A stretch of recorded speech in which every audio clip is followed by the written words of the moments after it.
Welcome back, everyone, to another episode of Fake Nerds Watch for Star Trek Picard Season 3. I'm Brandon C. McClure, once again, of the Fake Nerd Podcast, once again joined by my good friend, Cookie, from Just a Little Podcast. How are you, sir? Doing good, buddy. Doing good. How are you? Doing all right. I'm doing all right. I'm happy to be doing this. Our schedule is always so hectic when it comes to this show specifically, but I look forward to it almost as much as I look forward to watching a new episode of Star Trek Picard. Well, I appreciate that. That puts me at a high pedestal, so I am thrilled. Likewise, as well. I literally enjoy talking about Star Trek with you. So today we're talking about episode 5. Yes, Imposters. We are halfway through the season now. Real quickly, it's directed by Dan Liu, with writing credits going to Cindy Apple and Chris Derrick. Now, do you know if Dan Liu has done anything before? I saw the name pop up, and it looked familiar to me, but I don't recall if I've seen anything of their work. Oh, I'm sure he's been around the TV sphere. Let me check him out real quick. Because I will say, if this is their Star Trek directorial debut, or I don't know how to pronounce it, but yeah, if this is their debut with Star Trek alone, and they haven't done anything else, wow. So they directed a short film called West Side Swarty. That's okay. Funny. They did episodes of Fear the Walking Dead, The Walking Dead, The World Beyond, Shadow and Bone. Ooh. Their Star Trek debut was Star Trek Strange New Worlds with 1 episode. Okay. They directed Memento Mori. Which episode was that again? Memento Mori. To deal with a malevolent force. Is this the first Gorn episode? I don't think so. Maybe not. Okay. But this is their first time on Picard. This episode and the next one are their first time on Picard. Wonderful. So they've been around the TV block before. Sweet deal. But what did you think about this? So I really enjoyed this episode a lot. It's growing, and we're getting to that point where, okay, the growth needs to now shrink, not expand. Right. We need to start moving. Yes, and that's where I am very, very worried. But like you said, since Dan is doing this one and he's doing the next one, I am happy that he has the ability to hopefully conclude his little arc in directing and push the story along in the correct direction. But overall, I enjoyed it. You make a good point. This feels like a part 1. Yes, very much so. Yeah, you make a really good point there. In a story that is sectioned off in 10 parts, because in the beginning of the episode it's always like part this, part that, part that. Mm-hmm. This feels like a part 1, and we'll get to like the what I think is probably the best part of the episode soon. But what I think is really worrying, I'll say, is that we didn't learn any new information in this episode. Correct. Right? And yes, you're right. All they did was expand on the mysteries of what are already mysteries. They just kept going. And they just catch up. All this episode does is catch up Picard and Riker to where the audience already was. Yeah. Because we've been following Raffi and Worf. Correct. So coming out of this episode, I was like, uh-oh. Are we getting to the point where we're going to start losing momentum? I think that the next episode will fix it, because the way this episode ends sets up some things that we'll talk about. But I think we need to talk about the elephant in the room. Yes. They surprised us by bringing back another Next Gen alum that was not on the poster. Correct. Ro Laren. I was so happy. I know we talked about it before, and I was like, I just hope she just has to have her earring on. That's it for me. She needs to have her earring. And I think that was almost like they were playing poker. Like the writers and director were playing poker with Ro, because we're on this hunt of, okay, we have the changelings on board. And now we have this person who's now coming on. I'm saying person because at the time we don't know who she is. Yeah. We're having this person come aboard by shuttle rather than getting beamed on, which was like a red alert for me saying, changeling, uh-oh, what's going on here? Sure, yeah. seeing her without the earring, I was like all over the place. So I want to mention one thing because I'm superficial and sometimes I nitpick. Her nose ridges did not look good.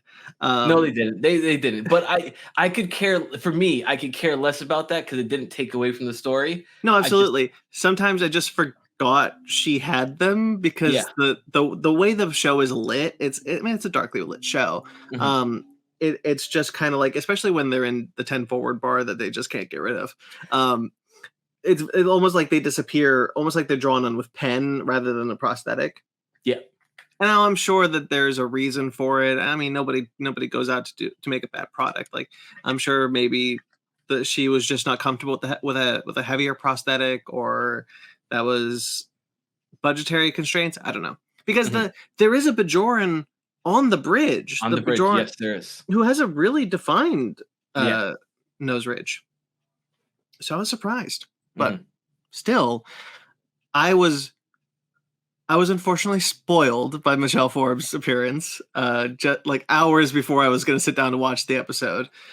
But to see Ro Laren again, and I gotta tell you, Cookie, this is days after I just watched her final episode on The Next Generation. Oh, so like I had that in my mind as I was coming ready in there, and I'm coming into this, and I'm like, Picard's face.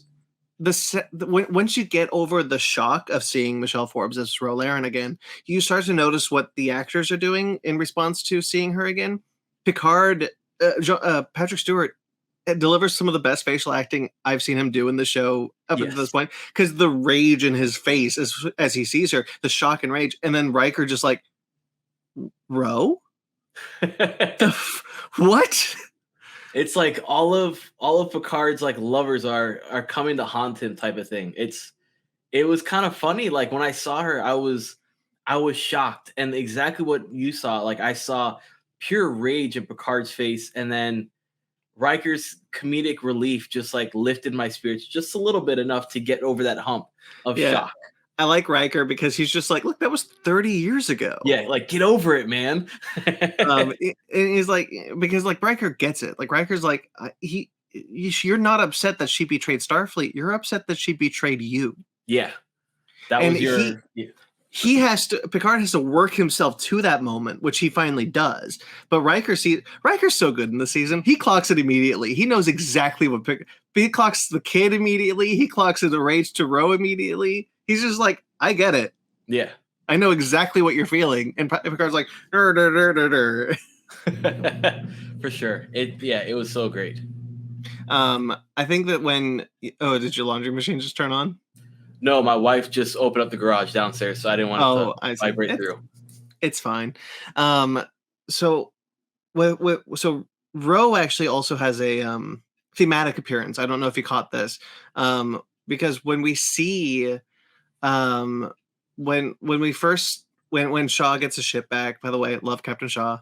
Just in love with that man. Getting better. He's so ready for them to be off his ship. He's just like, get off. I'm so glad that we can go back to normal now. Yes. That weird thing with the changeling was so weird, but get off my ship. Let me just go do my job. But he has this moment where what was I saying about this before I talked about Shaw? He's just so good. After Shaw gets the ship back, after the command to the ship returns, Picard says to Riker and Seven, like, okay, I'm going to take the brunt of this. I can be very persuasive. This could be fine. And he goes to talk to Beverly and Jack immediately and says, look, Starfleet's coming. I think I can smooth this out, but this is going to be a bit of an ordeal. Yes. But he has a talk with Jack where he's like, if you don't want to do this anymore, a lot of rebels find their way to Starfleet and can, and find very valuable lives in Starfleet, trying to push Jack to Starfleet. Jack, the reason why Ro endeared Picard in the first place was because Ro felt so much like Picard as a child. Mm-hmm. Ro was very much, if you remember in her first episode, aptly titled Ensign Ro, Ro was very much got a chip off the block. She's Off her just like shoulder. Yeah. off her shoulder. She's just like, Starfleet doesn't like me. I don't like Starfleet. I'm a Bajoran and nobody cares about the Cardassians trying to wipe out my people. And so to have that kind of like thematic parallel of Jack being like, I don't want to join your Starfleet. And then Ro shows up, who betrayed the Starfleet ideals. Exactly. Was actually pretty interesting of a thematic through line. Absolutely. I definitely agree. And it was done so well and done on purpose and intentional. Like, it didn't seem like it was forced. It just seemed like this was meant to be, that at this very moment in time, you have like opposite sides of the coin being right there. And it was really interesting, really cool. Also, how did you feel about both the ships just getting this beautiful view of the size difference in these ships and how magnificent they were? Cookie, I love starships. I know you do. I love starships. I am a ship porn. Ship porn is my favorite thing in the world when Star Trek does it. And I think the Intrepid. Yes. Intrepid. When it shows up, I'm not crazy about the design of the ship because I find the star drive section to be weird. That's a weird thing to do. But to just, we went from a I don't know if you remember season 1 very well, but the end of season 1 of this show, this show was 30 of the same exact ship showing up at the end and them being like, hey, we did it. Correct. And we went from that to the next season, which reintroduces a bunch of starships from the past and designs a couple of new ones that we get glimpses of, like the Stargazer. And that's really cool. And then includes ships from the video game Star Trek Online. And that's really cool. And now we're here where we just get like a full-on, just 2 new starships. These are just 2 brand new starships right out the line. I'm like, this is cool. It was like instantly when I saw that, I'm like, Brandon must be smiling from ear to ear right now. Just in like, I could just stand this all day. I also want to just say, I really like their warp nacelles. Yes. I think the design of the warp nacelles are really cool. Yes. Whoever is designing these ships should really get like a raise because they're doing a good job, in my opinion. I believe it is Dave Blass, who's the production designer, in cooperation with John Eaves, who is Star Trek royalty. Honestly, he designed Deep Space Nine. And I have his book somewhere. Actually, I have like the art of John Eaves, but the Star Trek art of John Eaves. It's really cool. He designed the Enterprise E and like all sorts of ships, and I think he even designed some of the ships for Star Trek Online. But there's something that I think was really smart when Star Trek Picard season 3 was in production, and they told us, "Hey, we can't keep this a secret anymore. We got the original cast coming back." God, they announced that so long ago. Right? We knew that was happening before the second season was over. Yes, because they had what was it? There was like a panel that they had. It was like Star Trek Day, I think. Yeah, Star Trek Day with the panel and everything. Yes. Yeah, and then so they did that, but then they told us that actually not just in front of the camera, but behind the camera, a bunch of people who worked on Star Trek: The Original Series and Next Generation are coming back. Yes. And so that's why the guy who designed the Batleth designed Worf's sword.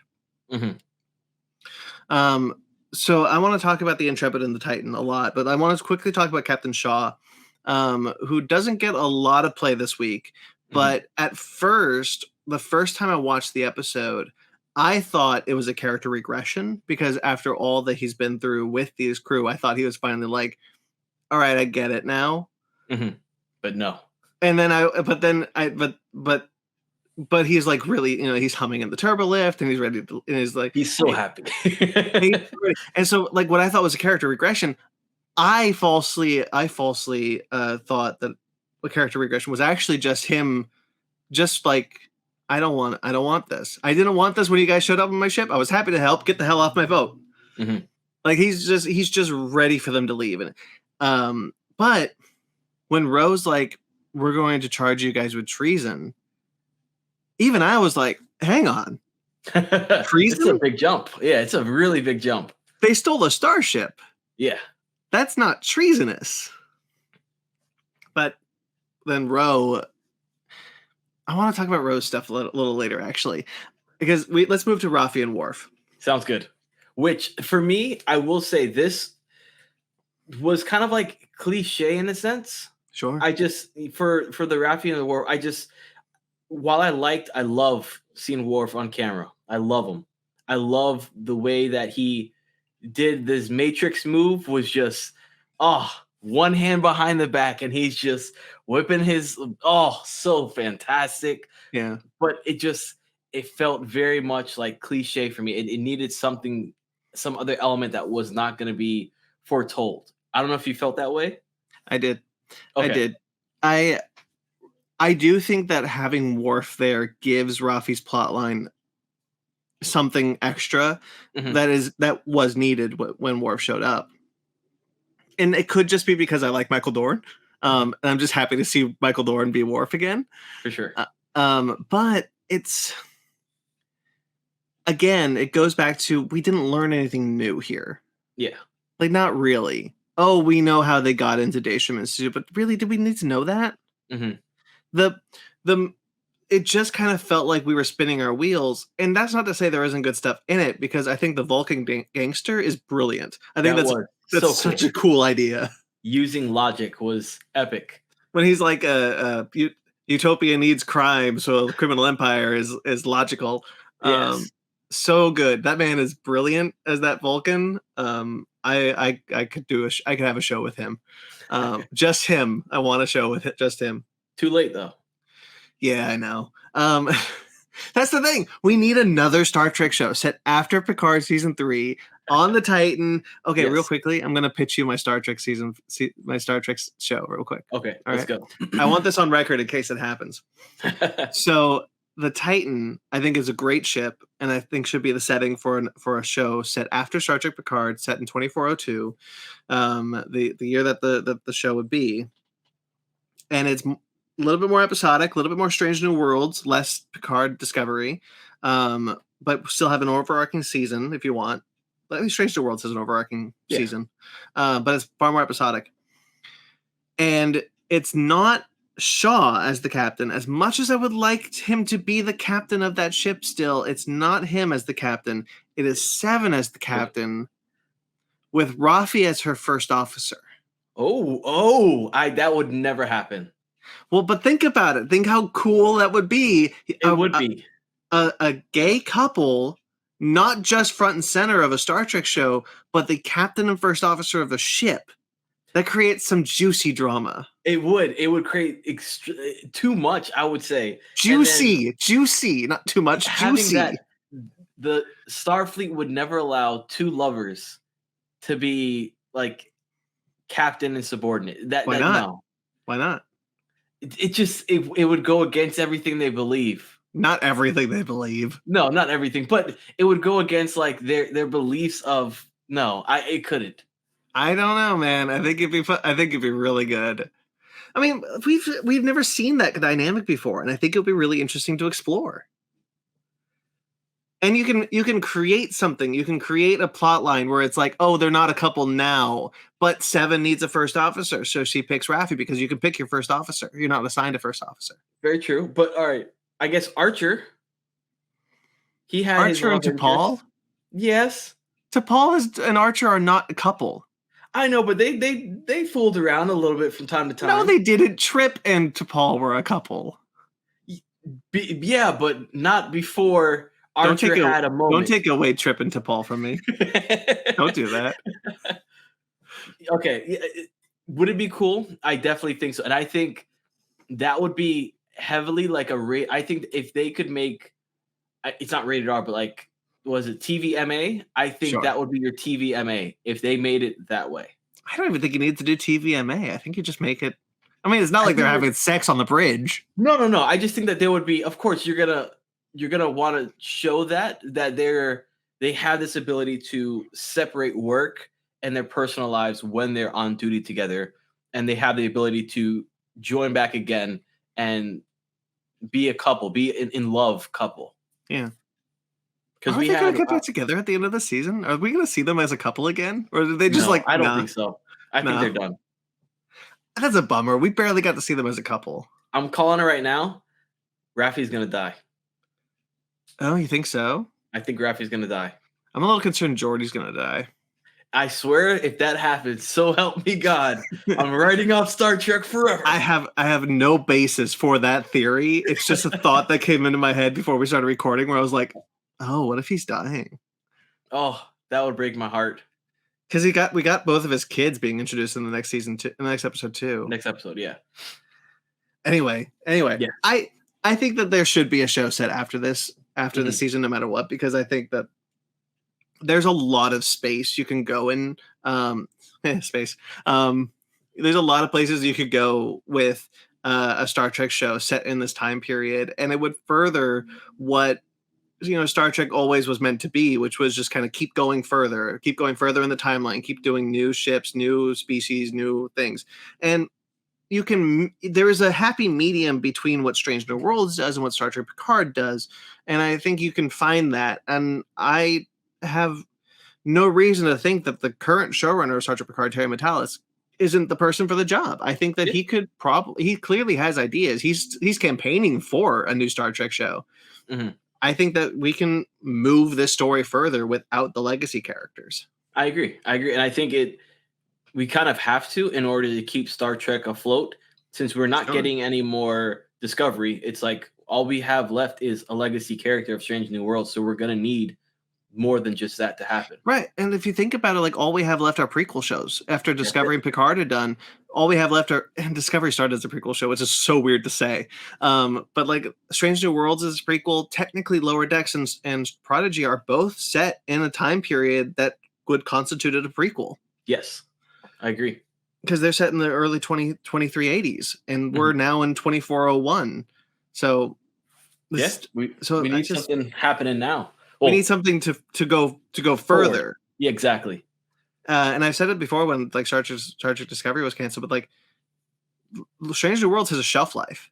Mm-hmm. The moment they hit the original series, that show is done. Game over. Exactly.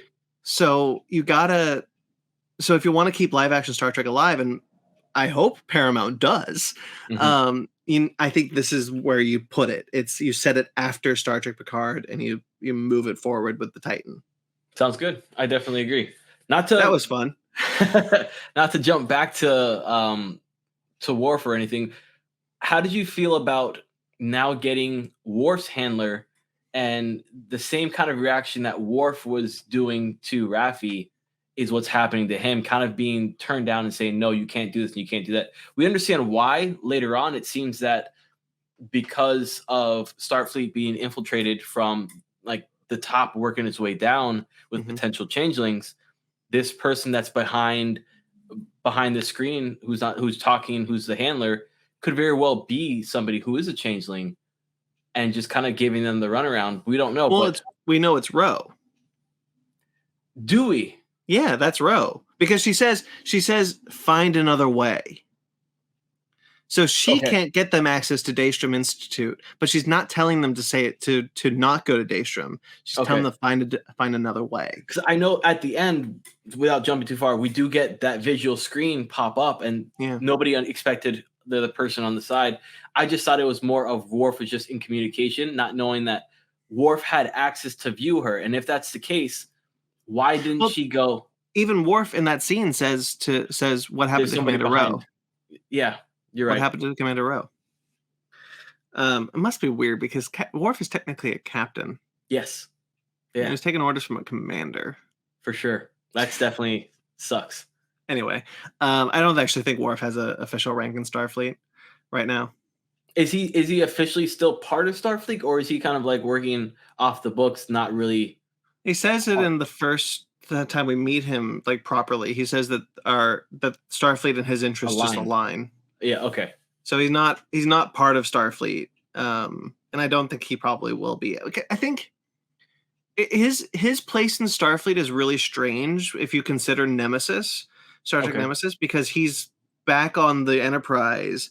I mean, for the wedding, but he became an ambassador to Kronos at the end of Deep Space Nine, which is set before Nemesis. Okay. So he's technically shouldn't be in Starfleet anyway. Anyway, yeah, at all. Okay, makes sense. Anyway, so Worf and Raffi are like, okay, well, let's go find let's go find this gangster. There's a couple of shout outs. Morn gets a shout out. And his list has like Morn and Brunt and the guy from freaking this guy Okana, something Okana. He's been showing up in Prodigy, but he was before this he was in Next Gen for like an episode. But anyway, doesn't matter. Okay. Morn and Brunt, great. Yes, love it. Once I saw Morn, I was like, that's cool. Cool little nod. And we know that Morn's a gangster because there's the episode where he fakes his death. Yes. Anyway. So good. I clocked the portable emitter immediately. Really? Yeah, when Raffi walks up and I saw the triangle, I was like, oh, portable hollow emitter? I didn't catch it, but exactly what kind of happened. Everything kind of was a puzzle that just automatically fit all the way up to Worf even doing his little fight. And no one would believe, no one thought that Worf is dying. No, not at all. It was a nice, this was a good day to die, and that was all cute. And then the bit when he's telling us, I have mastered the KLS technique of. Actually, let's hurry this up. I've lost a lot of blood. It was definitely a fun way, like a fun little skit that I think most people were kind of in on. Yeah, but the problem with these scenes is that all it comes to is that we now know how to get into Daystrom Institute. We didn't need all of this. Yeah, no. To get there. We just didn't. It just felt like we were just kind of, okay, well, we gotta pad the time so we can get them to the next episode, which will be them on the Titan with Riker and Picard. I was like, okay, fine. And like going back to Ro, we do learn some new things about how the changelings have infiltrated high members of Starfleet. There's well, you know what? I take that back. We do learn new things because we learn that the changelings have evolved. Yes. Or specifically these changelings. Yes, that was through was that through Ro? That wasn't through Ro though. No, that wasn't through Ro, but that was Beverly. Beverly. Okay, yeah. Yeah. We get Crusher and the Titans medical officer now teaming up together. Now being buddies. Yeah. I really like them together. I know that she only gets like one line of dialogue. Not Beverly, the other girl. She's a Trill, by the way. I think that's this thing that's cool. There we get like I really like them working together because Beverly is just like, okay, well, I'm gonna do this. Wait, this has blood. Yes. How is this possible? Yes. And like the question that we asked, why didn't it turn into goo when it died? Exactly. And it turns out that not only can they shapeshift to match their body, as well, but the internal organs as well, which makes them far more dangerous. Yes, because they can pass certain like protocol to get onto a ship. Yeah, and they normally when in Deep Space Nine, when you would like, okay, are we all changelings? Okay, let's put some blood on the table, see what happens. And that was another thing that happened that Ro did. Because one, we don't have her earring. We have her using a ship to get onto Picard's ship or Shaw's ship. So that's two things. And then we have her slice her hand. And it's like, we see her slice her hand, but at the same time, we're seeing that they have the ability to go and shapeshift themselves to a totally different stage. Yeah. So you're still lost. You're like, is she? What's such an interesting scene is because Picard is now calmed by that, but us, the audience, is ahead of Picard and what we know. Correct. So we're not calmed by the revelation that she has blood, but Picard is. Yes. So it's really interesting to see like Picard is like, oh, it's just facts and blah blah blah, and then he learns the what we already know, that they can pass the blood test. Um, the best part of this episode are their scenes together, Ro and Picard. Yes. There, unfortunately, it had to be in 10 forward, but the fact that they had that freaking bar. I mean, look, I'm wearing this shirt. What am I talking about? But still, it's like it's not to me, it's not really a bother because they paid money for that bar. It's a good bar. You want to use it. But it's just really funny that they keep finding ways to go into that damn bar. For sure.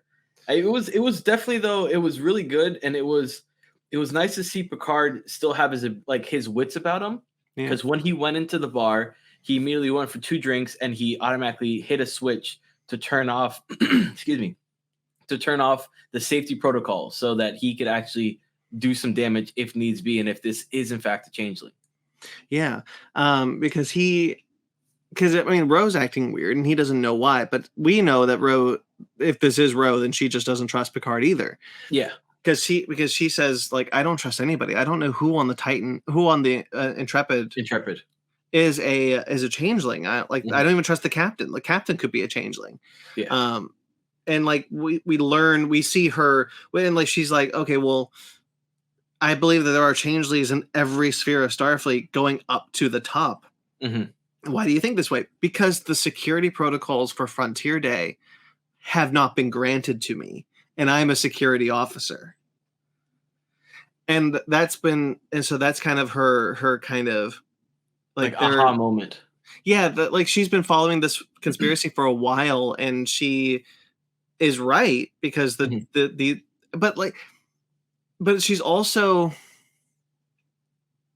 she is right, but like no one in Starfleet will ever believe her, not just because there are people guarding people like Janeway who probably aren't a changeling, which gets a shout out, which is nice. Yes. Or like that, where people are deliberately burying this changeling idea, because like at this point in Starfleet's history, they have no reason to believe the changelings would ever come back. Correct. Yeah. So they have this idea, well, you know, now after the synth ban is lifted, Starfleet is ready to get back to old ways. We're Starfleet again. We're going back and we're going to explore the galaxy. We're not a military, blah, blah, blah. No one can stop us now. No one's coming to get us. We've made peace with Romulans, with the Klingons. The changelings are gone. The Dominion are gone. We're good, baby. We're solid. We're 10 out of 10. Yeah. And then the changelings come back and they're like, no, they didn't. Yeah. Like they're in heavy denial of that happening. Yeah. So like there's a sense of like the changelings are burying their own involvement in this because they can, but also the people who aren't changelings don't want to believe that this could be true. Yeah. Because how could it be? How could the changelings infiltrate us? They didn't even infiltrate us last time. Yeah, exactly. It's the reveals that do kind of happen, the subtle reveals like that, are what made this episode, I think, for me, very enjoyable. And having Ro and Picard just like duke it out was very refreshing. And just to see them go back and forth and just lay it all on the table, and you see so much emotions in their eyes and their demeanor and their voices. It was really, really, for me, it was very breathtaking on how Ro articulated her sadness, but her love and her pain at the same time for Picard. This is the best acting I've seen Patrick Stewart do on this show since it started. And he was standing up. I don't know if you noticed that. He was standing up. Like, I love that. I love pointing out when he's standing up or sitting down. They find him a chair later in the episode. Yes, they do. A few times actually.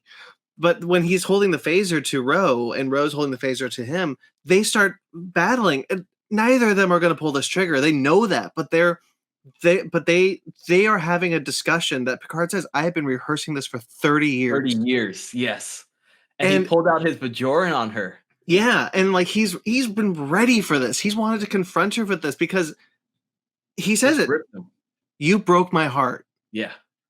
That line, I just got chills. That line broke mine. Like, frankly, like, this is an argument that not only has Picard been rehearsing for 30 years, but the audience has also been wondering if we'd ever get. Yeah. Because the way Riker left Ro in that very same episode was very different than the way that Picard left Ro in that episode. Because Picard, like, he maybe won't admit it, but he had romantic feelings for her, and vice versa. And there's a sense that even like in this episode, they don't outright admit that's what that was, but you get a sense that like You can Picard's like, tell. there was more. There was. Yeah. You were special to me. I loved you. You broke my heart when you betrayed me. You didn't betray Starfleet. You betrayed me. Yes. And when you see like her eyes kind of rebuttal and say like, you broke my heart just as much. Like I was Yeah. like, oh, I never thought of it that way. I always Yeah. saw Picard's way. Because like Riker even puts it out on the tables, like you knew she didn't. You knew that she would sympathize with the Maquis. You sent her there You sent her knowing there. that would be the case, and you wanted to mold her in this thing. And Rose says it like again, like you wanted me to be you, and Yeah. I couldn't live up to that. There was just no way. And later in the episode when she says, "I wish you could have seen me these past 30 years. I wish we could have Oh, known each other." that right there. I was just sitting there and I'm not even joking with you. My eyes started to gloss instantly. I just like, Oh, because baby, me too. this is the second time like Picard has not witnessed his son's life. And then potentially his pupil, who you could tell he definitely has feelings for her, intimate feelings, and vice versa. It's like he lost out on 30 years of opportunity to potentially spend with her. And it broke my heart to see that happen.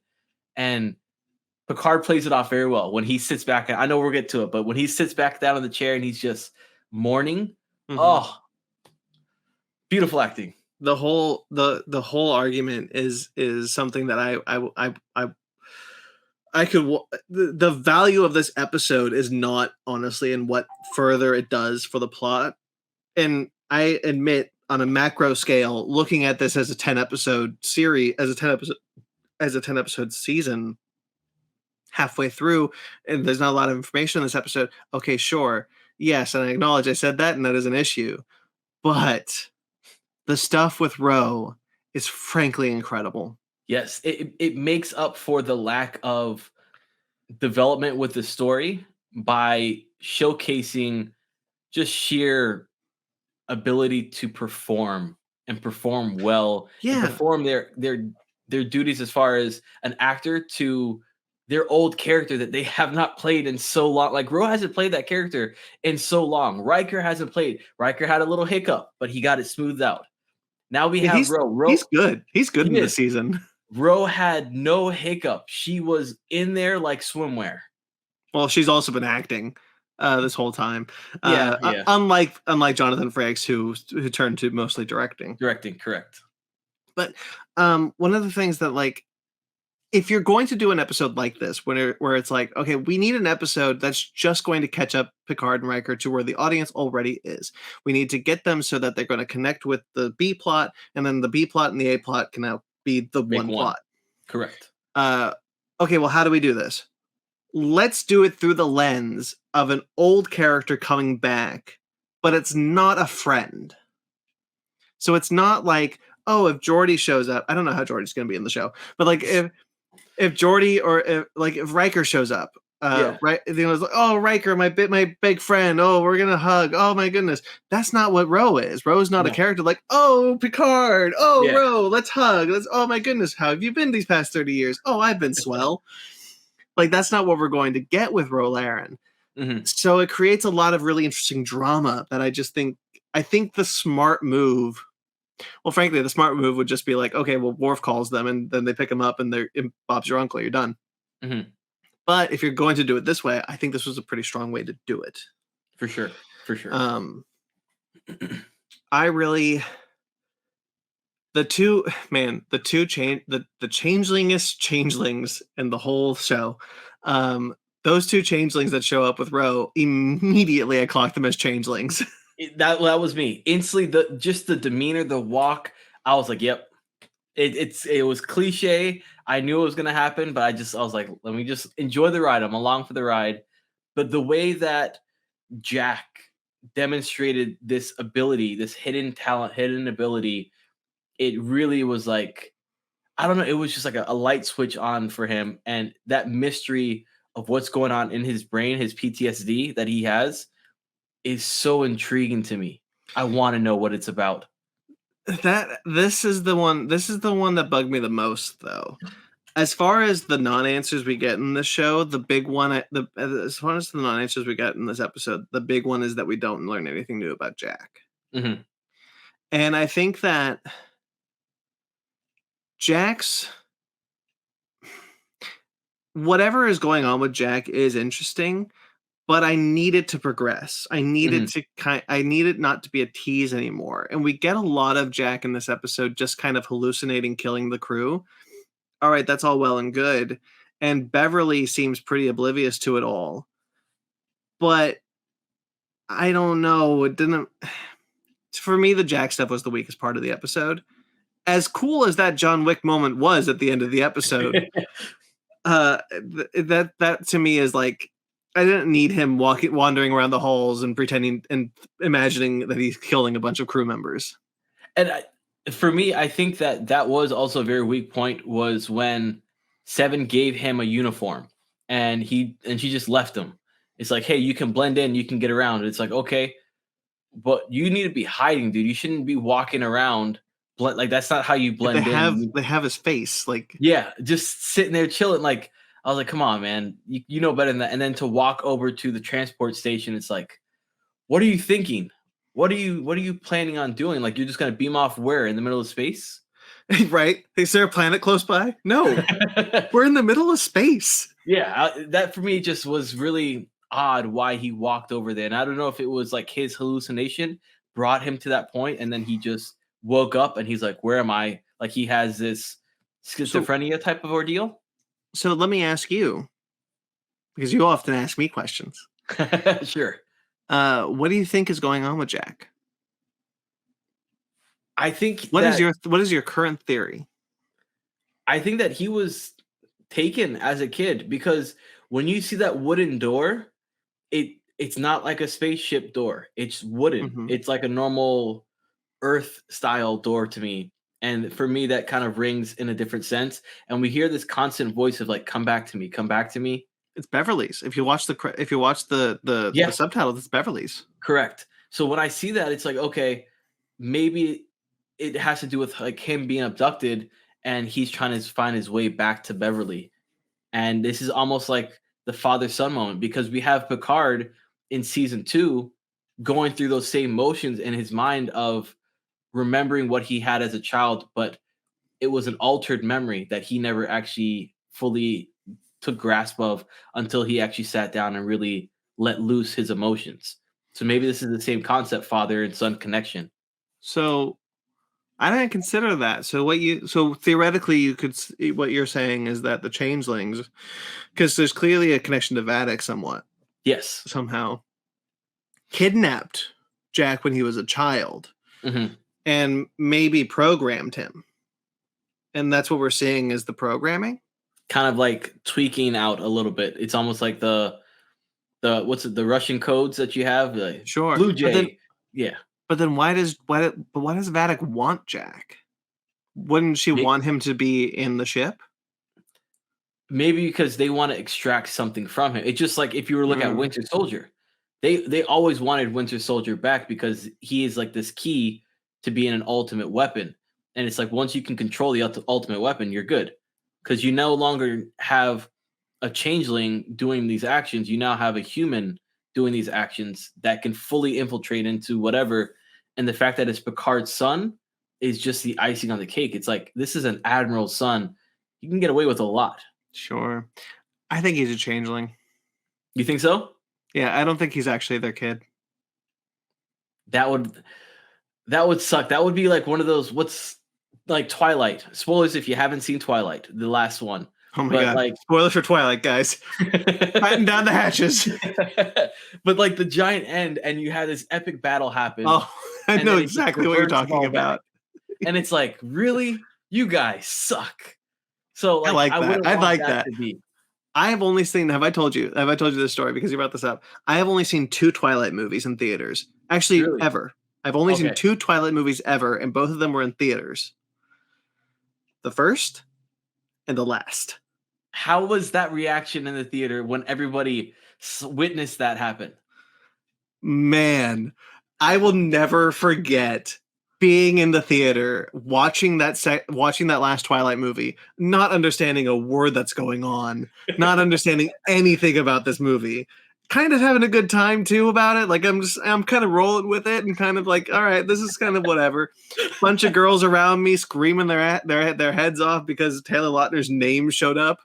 So I'm thinking that, oh, it's so much, it's kind of funny.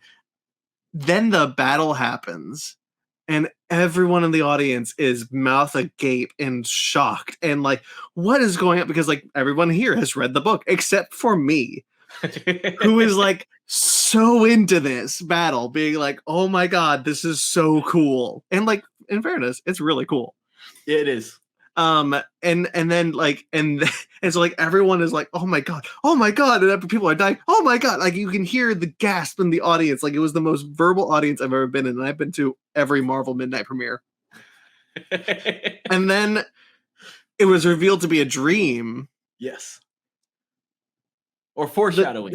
The next minute of the movie, you couldn't hear over the sound of the audience just screaming and crying and just like, what? Oh my God. And I'm just clapping. I'm laughing. I was like, this is brilliant. This is great.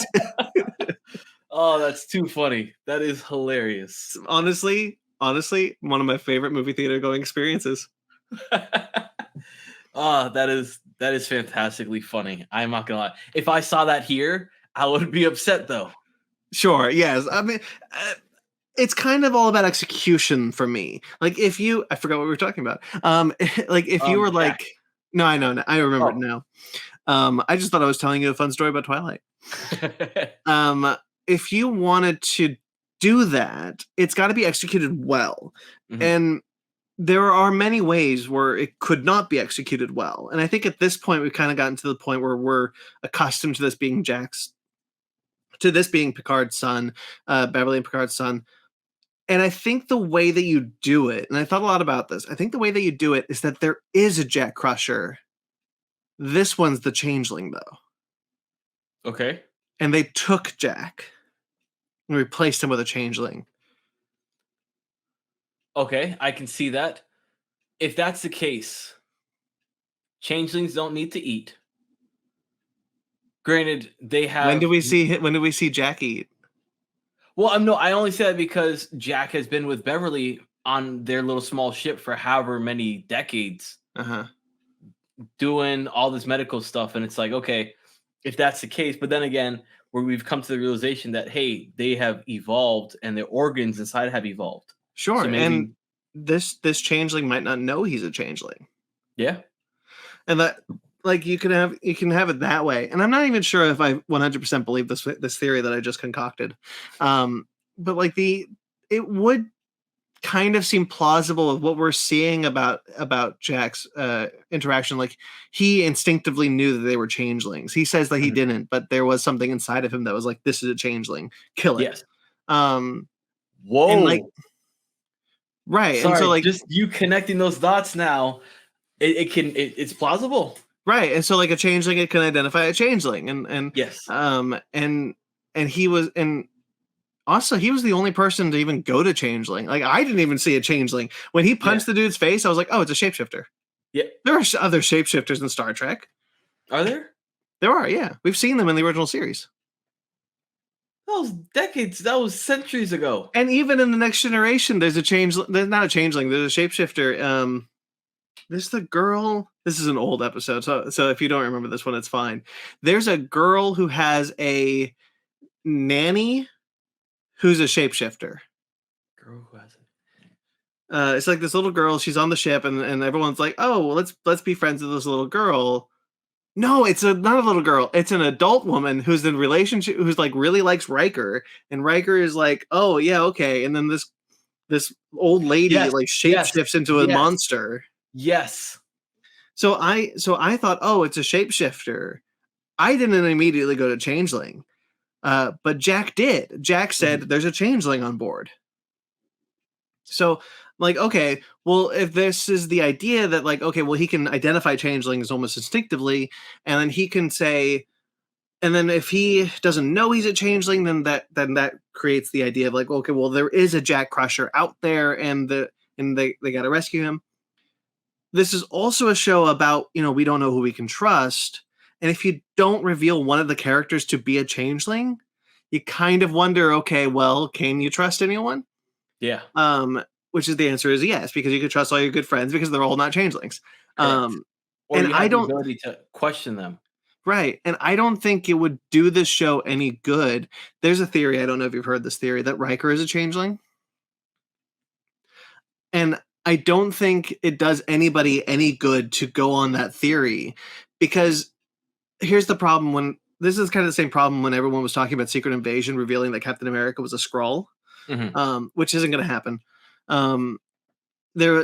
You lose the interpersonal relationships and all the character development that has happened if you reveal that it was all a lie. Yeah. So then you kind of start from zero, and I don't think that would be worth it in a show like what we're seeing when it's all about these characters reconnecting. So it doesn't make sense for me to have Riker be a changeling if he's like, hey, I left Deanna and I didn't and I wasn't feeling it, that monologue that he has in the last episode, or 2 episodes ago. No, the last episode. And so like if he's revealed to be a changeling, that doesn't make any sense to me. If Jack's revealed to be a changeling, that makes connection. Right. He's not really connecting with Picard on any real meaningful level, not on any like deeper personal level. He's trying, but he's still really closed off. Maybe that's because he can't. Maybe that's because he's a changeling. There was a moment where Beverly actually talks to him because he's just sitting there haunted after he killed the changelings, and he has like the sunken eyes, and she's like, "You haven't slept." Yeah. And she goes and says, "Do you remember when you were a child, you used to have nightmares?" And he's like, "No, I don't remember." And so that's another little tell of potentially he could be a changeling. And again, I'm not hanging my hat on this theory. This is just a yarn I've decided to spin. But I do think the evidence is there, and I wouldn't be surprised, honestly, if in a couple episodes it's revealed that he is a changeling. Only to then say there is a real Jack Crusher. Yes. Because I think that's the important part. There needs to be a real Jack Crusher. That would remind me of Mad Eye Moody in Harry Potter. Sure. Or when Bashir was replaced in DS9. Very true. That was a better pull than Mad Eye Moody from Harry Potter. 2 different worlds. So that was a really good reveal, though. It was. When Bashir shows up in the Dominion camp, you're like, wait a second. Very much so. But this episode, as unfulfilling as it was for plot, it was beautiful for just storytelling as a whole. I think there's a lot of really good character moments in this episode. It's really nice. We didn't talk about it, but it's really fun to see Michelle Hurd and Michael Dorn fight. Yes. They do it twice in this episode, and it's just fun. I think that let's talk about Rose's sacrifice. Yes, because I was sobbing. I was definitely very emotional because I also had a little crush on her. I mean, she was gorgeous back in the day. I mean, she was a BA woman, cut off sleeves. I was like, I like this girl. But seeing her come back, and you're almost like you're teleported to your Next Generation childhood memories of watching Next Generation. So I fell right into that trap of someone has to die. And for all your legacy characters to live on, it wouldn't be the show that it should be unless somebody died. Yeah. And I think that Rose's death, it hurts. Like I won't lie, it hurts. And it serves to do a few things in the story, which is drive home Picard and Rose conversation, where Picard says, I do see you. I do. Oh. That kind of, it like seriously, like I was at the end of season 2 of Star Trek Picard, when Q dies, I was a mess. Oh yeah. Like I was sobbing when that happened. And then when, and the same thing with dying. Like Ro as a character doesn't have the lengthy breadth of history that any of these other characters do, but she is such an interesting character, and she always was. And to see her kind of, come in as this like security officer who's like, hey, there's a problem happening in Starfleet, and then that problem kills her. Yeah, heartbreaking. And very much. the last conversation that she and Picard has were even like before she leaves the Titan, where he's like, you need to take the ship and run. Like, just leave. I've left you a skeleton crew. Get the hell out of here. And then when she leaves, when she's leaving, and the two changelings leave, and I mean, could she have turned back and the Titan could have saved her? Maybe. But I think it's a more impactful scene to see her do that sacrifice and have Picard have to just come to terms with all these feelings he's been bottling up for 30 years. Like he's like, okay, well, now I have time to reconcile with you. Now he doesn't. Yeah. Now he's like, Ro, I do see you. I love you. I'm sorry. This is not how I wanted this to end. And Patrick Stewart delivers again some of the best acting in this show that he's done so far. Yes. And we watched him die 2 seasons ago. Like he's so good in the season. And then Ro makes a sacrifice play. And all the while, Shaw is gobsmacked. He's just like, I'm confused. Yes. Weren't you guys leaving my ship? Why are you still here? Why are people still dying? And he even says, like, when Picard shows up on the bridge and he's like, hey, we need to run. We need to just go. And Shaw's like, get this guy off my bridge. Yeah. I don't want to do this. And he's just like, I don't care about this anymore. And he has this whole thing where the whole, when Ro's death happens, Shaw is kind of sitting there like, is it like almost like it's a too late moment. Like, I'm in the middle of this now. It's not my fault that I am, but there's no turning back. I'm the captain of the ship. And he's like, I'm not turning these people into fugitives. Yeah. And Riker's like, we have no choice. It's either that or we all die. He's like, look outside your viewport. You'll see what's going on, and they're ready. Have you ever seen a more angry looking starship? And it was beat up. It was like that slow pull to face the Titan is one of the most intimidating forms of display I've ever seen from a starship. This is an inanimate object, right? For me, it felt like I was in a boxing match with Mike Tyson, and I punched him too hard, and he looked up at me like, "Did you just hit my face?" 100%. 100%. I was scared. It's exactly that moment, and Shaw's like, look, like. And the Intrepid is signaling us to surrender, and Shaw's like, why would we surrender?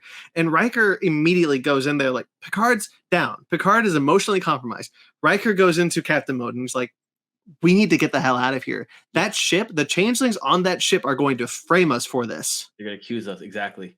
We need to go. And Shaw has like, he's trying to talk to Shaw like captain to captain, not legend to captain. Novice. He's talking captain to captain. Like, if you want to save this ship, if you want to save Starfleet, we need to get the hell out of here. This isn't about ego. This is about our survival.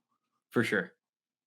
And they take off, and then we do get Riker and Picard in this really cool moment where Riker shows off the Bajoran earring to Picard ships. Yeah. The Bajoran earring, which is nice that she did have it, and she was using it as a data key to keep her entire investigation, which is why she didn't have it on her. Yes, which that was a really cool reveal, and it brought a smile to me. It was like, if Ro comes back, she better have her earring. And even though she didn't have it on, it was a nice touch that they utilized the earring in such a way that still was a data chip, and there was so much files of everything. So these guys are gonna have a lot of work ahead of them to decipher all of that information and come up to a conclusion on who's on the naughty list and who's on the good list. Well, what's really nice about the next episode is that what we know so far is that the episode ends with Riker and Picard seeing Worf, and that's really great. I'm really glad to see Picard's like, Mr. Worf, and he's so happy to see him. And Worf's like, what are you guys doing here? Yeah, and they're like, we're in the same exact shock as you are. What's really nice is that we've seen the set photos. They're going to pick them up. They're going to pick up Worf and Rafi, and they're going to go to Dacian's Institute, which means we're probably getting a heist episode, and I'm in for it. That means that there's a potential we can get a LeVar Burton in there. Oh, he's in the next episode. We've seen the set photos. I'm just putting that out there, though. The fact that we are getting him and he's not dying, he's going to stay alive. You guys make I'm sorry. I'm really sorry I put that in your head. I feel bad. It's okay. It's okay. Yeah, we're gonna meet his oldest daughter, and we're gonna see him again. We got a picture. Not I keep saying set photos, but it's not his promotional photo of his desk, and there's a mini Zephram Cochrane statue. Yes, I saw that. That was so cool. That was cute. Yeah. At this point, the preview for this next episode, this upcoming episode, has me optimistic that we are still going to continue on this momentum, and we're not slowing down, and we're not going the way of season 2, which really just unraveled by the end. Yeah, for sure. And I'm still hopeful.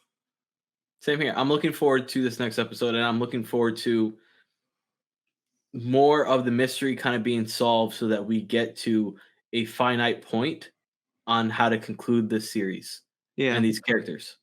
You know, I know we're going to see LeVar next episode, and I'm hoping we're probably going to see Lore next episode too. It's just, I don't know this for sure. I just did my theory. Mm-hmm.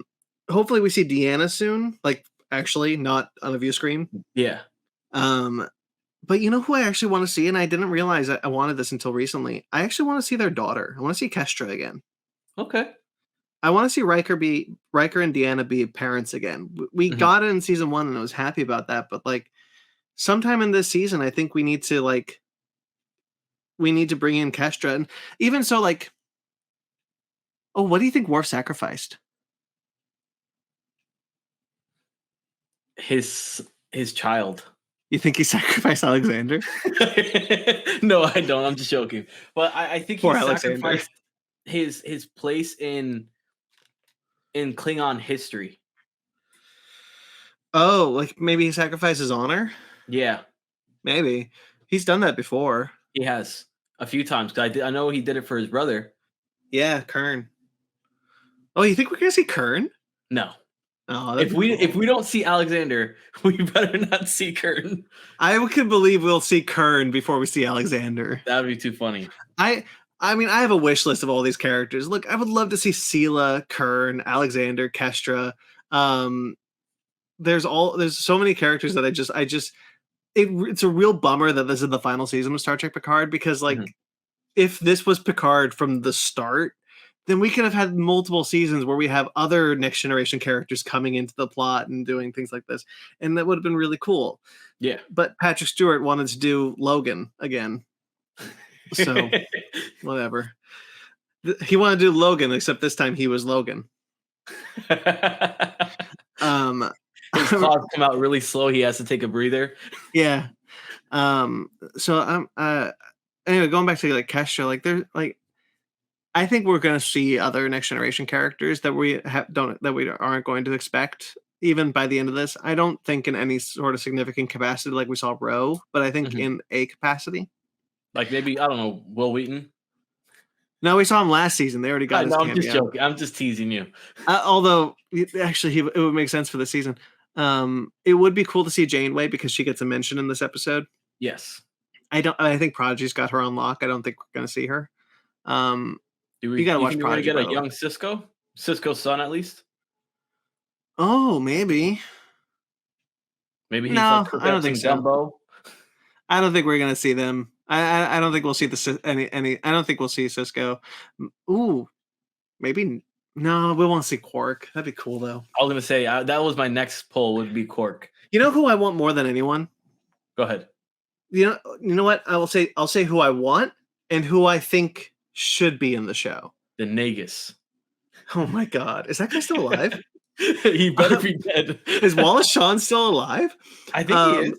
He might be. All right. So who I want to see Bashir. More than anyone on Deep Space Nine, I want to see Bashir. He would be great. I think as far as Deep Space Nine characters go, that would be really fun. There's also, of course, Ezri Dax. But the one Next Generation character that we have not mentioned that 100,000% deserves to be in the show, Miles O'Brien. I was gonna say it. And we better get his wife, Kiko. She has to be involved in it somehow. Just them just walking on the street, just talking, something. If Miles O'Brien isn't in this season, I will be legitimately shocked. That would be disrespectful. I won't even go that far. I'll just be shocked. No, it would be. Think about it. Like Miles he was a key component to so many episodes in Next Generation. He was not.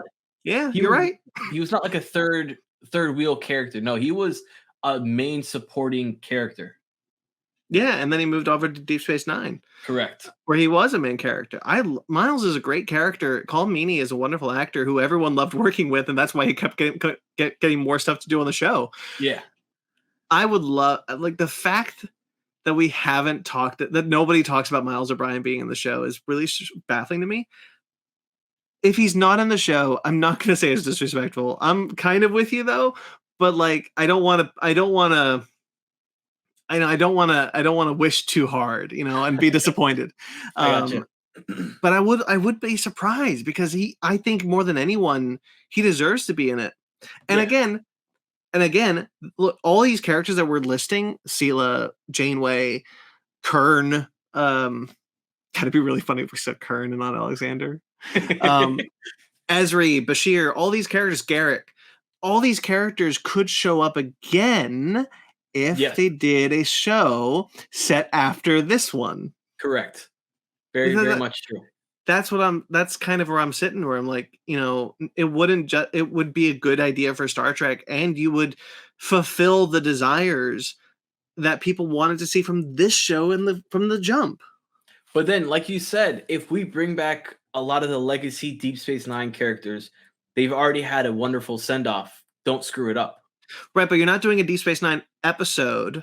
You're not doing a Deep Space Nine story. Like, this is a Next Generation story. Okay. So, like, in my hypothetical, Bashir is a guest star in one episode. I gotcha. Okay. Whereas Miles should be a main character in this show. Just throwing that out there. Makes sense. Okay. That's why that's kind of where I've been pushing for another show set after this one, because I'm like, well, if you want to have Ezri Dax be around, then you have her guest star on an episode of a show set in this time period. Like, it would be really easy to do and be really fun. What's she doing? I don't know. Does she have a sitcom on TV right now? I don't know. So I don't think Ro is the last Next Generation alum that we'll see. Mm-hmm. And I hope, and I don't believe that we have enough time to give other ones that kind of like really like juicy, meaty scenes. But if we do see any more, I will be shocked if it's not Miles O'Brien.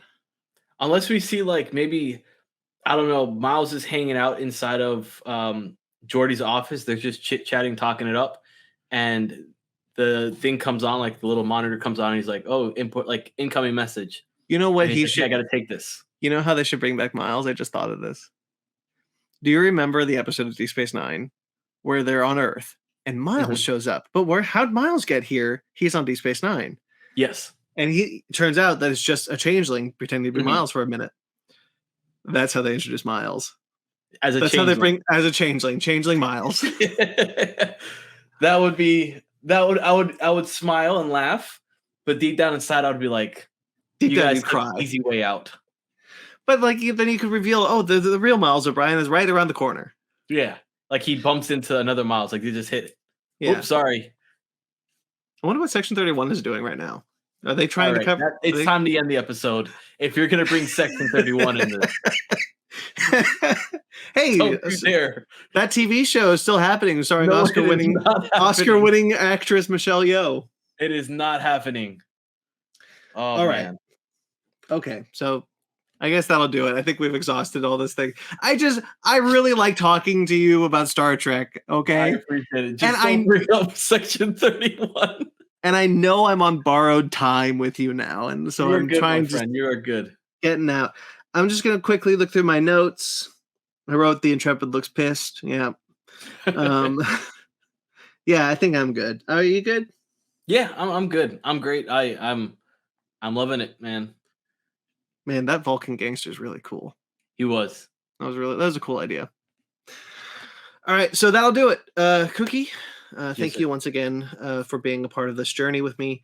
I know that we talked about it last week, but I know I don't have much more time with you, and it makes me sad. I am sorry. It's okay. I understand. Give my best to your wife. Absolutely. I understand why it is, but I've enjoyed doing this show, and not only am I halfway through the best season of Star Trek Picard we've gotten so far, but I'm also halfway through with my time with you. It's definitely a sad, bittersweet moment type of thing. But that's not to say that the future may not have like a guest little appearance here and there where I'm like, hey man, I got an hour to kill.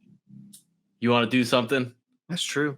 And of course, you have an open invite to join me in whatever you want. Well, thank you, my friend. But that's enough. That's enough. Man love for now. Why don't you plug your stuff? Sounds good. You can find me on social media on Instagram, Just Little Podcast, YouTube, Just Little Podcast, Twitter, Just Podcasting. I just dropped a new video on my YouTube channel where I did a CGC unboxing, not of Star Trek, but of Star Wars, because I am also a diehard Star Wars fan as well. So check that out if you get a chance. Leave a comment or hit me up on Instagram. Say a quick hello. I'm always welcome to talk.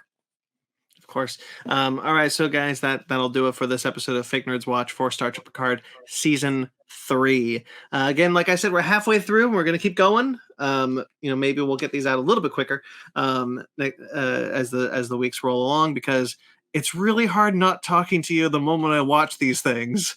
I'm sorry. I am so sorry. Because I watched I'm not kidding you. It is a Wednesday night tradition. Midnight rolls around. I got a bowl of popcorn, and I'm watching this episode. Really? It's a tradition for me. Wednesday night at 12 o'clock, I am fast asleep because in 4.5 hours, I have to wake up for work. I know. And I got to wake up for work also, but I don't care. I'm watching my Star Trek. Die hard right there. So yeah, anyway, so this is Star Trek Picard for Fake Nerds Watch. There is the Last of Us Fake Nerds Watch series that my co-hosts were doing with our good friend Pi. That's over. That's done. The Last of Us is done, so that Fake Nerds Watch is done. However, we have started The Mandalorian Season 3. The third season of The Mandalorian is out, and now is the Fake Nerds Watch. It is actually up right now. You can check it out. The first episode covers the first 3 episodes of The Mandalorian. We're going to be bunching them up because it's just a little bit easier on our schedule. I refuse to bunch up these episodes, so we got to bunch up The Mandalorian. Never. We've done it before. It's just a pain in the ass. All right, so of course you can check out all sorts of other shows. If you like this video and subscribe to this channel, you can check out, of course, Basement Arcade Pause Menu, which are video games. Our video game corners of the things. Animation Station, Fake Nerd Book Club, all shows you can find on this channel. They also have various audio feeds. If you're listening to this in audio, you can of course subscribe to those. I have a show, Conversation, that is coming out in April. So for its second season, I'm really excited. And I think people who listen to this should be really excited. And I think people who listen to podcasting in general should be really excited. It's a good season, guys. I don't mean to toot my own horn. It's a good season. Take it from me. It's a great season. It's worth the wait. It's the Star Trek Picard Season 3 of Conversation. No, I'm kidding. It's not that good. I'm really excited for the season, and I think you guys should be too. So out in April, and I will announce a more permanent date in probably actually this Sunday. So stay tuned. Speaking of Sunday, every Sunday night we go live on the Fake Nerd Podcast channel, and then the episode goes up on the next day. This past week we talked about Shazam: Fury of the Gods. I did not get a chance to see it, so I was not part of that review. However, my co-host took over and did a wonderful review of that movie. this coming week, John Wick Chapter 4. I'm excited for John Wick. Same. So if you want to join us live every Sunday, we do that. It's the Victor Podcast. It's the mothership show. It's where all these shows come from. This coming week, we'll be talking about John Wick Chapter 4. And then after that, D&D, which I'm also excited for. So that'll do it, guys. Of course, you can find us on Fake Nerd Podcast on all the social medias. We have a TeePublic. We have Patreon. You can find those links below. You can find everything on our Fake Nerd Podcast website, fakenerdpodcast.com. There's a new show coming. Show number 9. We just announced it. The Real Score. I forgot to mention that our new show, The Real Score, is coming soon, where we're going to talk about film scores. The first episode of The Batman is coming out relatively soon, so stay tuned for that. More information on social medias. Again, Fake Nerd Podcast on all the socials. I'm at BC McClure on Instagram and Twitter. You can find me there. Also writing for CBR.com, KaijuRamenmedia.com, and AtomicGeekdom.com. Cookie, where can they find you again? Just Little Podcasts on social media, on Twitter, Just Podcasting, and on YouTube, Just Little Podcast. Of course, check him out, check us out, and until next time we see us, guys, live long and prosper.